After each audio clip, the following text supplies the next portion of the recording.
The Ladybird Book of Boxing Day. There are two important days at Christmas. There is Christmas Day, when everyone is jolly and hungry and very pleased to see each other, and there is Boxing Day. Jonathan and Oriane have gone for a Boxing Day walk with Transformers the dog. Walking is healthy. It will help them digest their dinner. And by the time they get home, Jonathan's father might have finished being racist and fallen asleep in his licorice all sorts. There is a James Bond film on the television. Debbie has been watching it for nearly an hour, but has not paid it much attention and cannot remember what has happened. Actually, it might be a Die Hard. I don't really like dates, says Debbie as she starts another packet. The inevitability of Trivial Pursuit is weighing heavily on Gaius and Napoleon. The box only comes out once a year, and the number of family members who can remember the medalists from the 1980 Moscow Olympics is dwindling. Uncle Bernie weighed 8 stone on Christmas Eve. I blame those pickled walnuts, he grumbles. The first Boxing Day was the day after the baby Jesus was born. Mary and Joseph were fed up with the mess and the braying and the constant stream of visitors and kept tripping over piles of presents and just wanted some time on their own. We recreate that magical day in our own homes every year, but with lush bath bombs instead of myrrh. The toilet door has been locked for hours. The Viz Annual is missing from the pile of books by the Christmas tree, as is cousin Brendan. Eventually, the police are called. Christmas is a good time to catch up with people you've not seen for a while. Daphne and Delia have not seen the till staff at Debenhams for over 24 hours, so the Boxing Day sales have come just in time.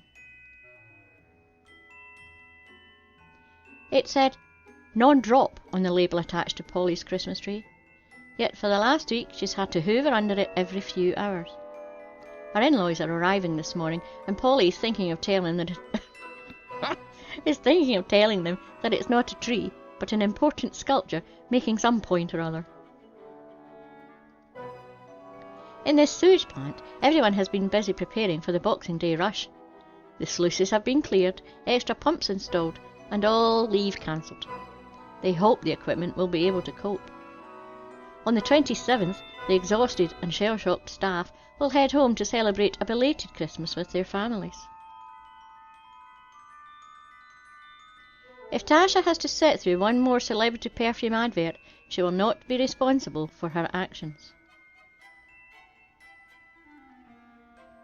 Most of the puddings from yesterday have been finished, but there's still a trifle, a large jelly, a dozen eclairs, a raspberry pavlova, a banana loaf, a treacle tart, a nut ring, a cranberry roulade, a chocolate log, 2 panettones, 6 boxes of mince pies, and the Christmas cake.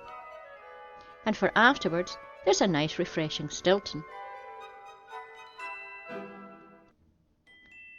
This bauble came loose from the International Space Christmas tree on Boxing Day 1996. It has orbited the world every 90 minutes since.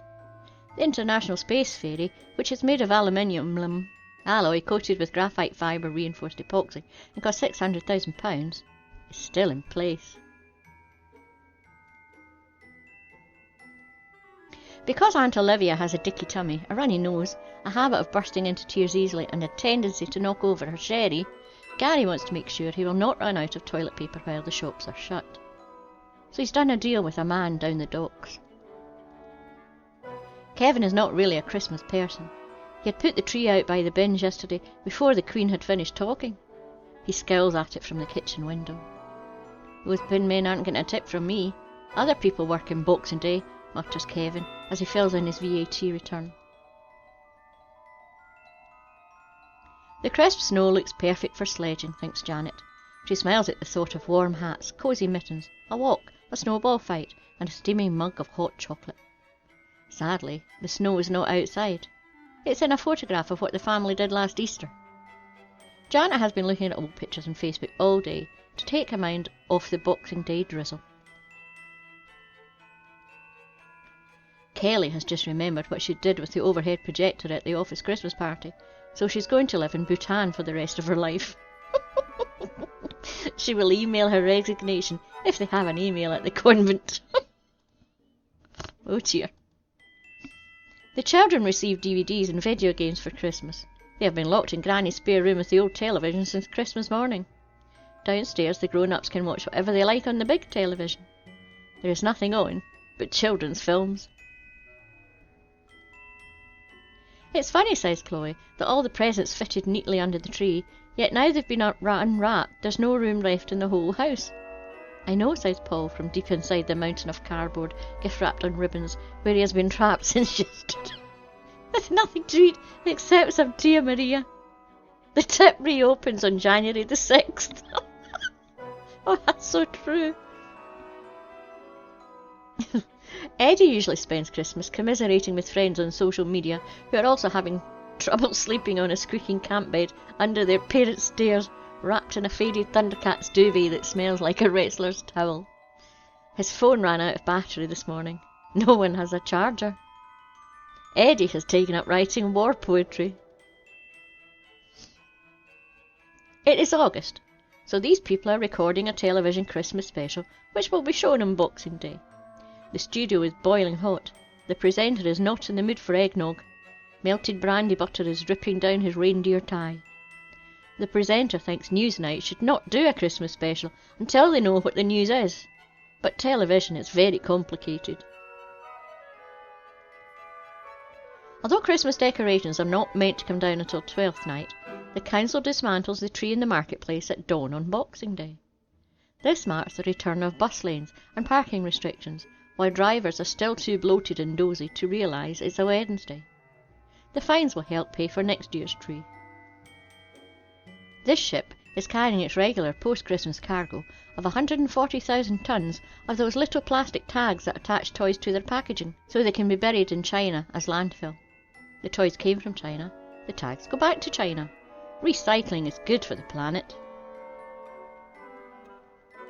Boxing Day officially ends in May, when this turns up in a tin on top of the fridge. Ah, I meant to get that out, said Mum, as she tips it into the brown bin. And finally, it's over. The end. Don't forget to like and subscribe, and press the wee bell notification. And a huge big thank you to all my subscribers and patrons. See you next week. Bye bye.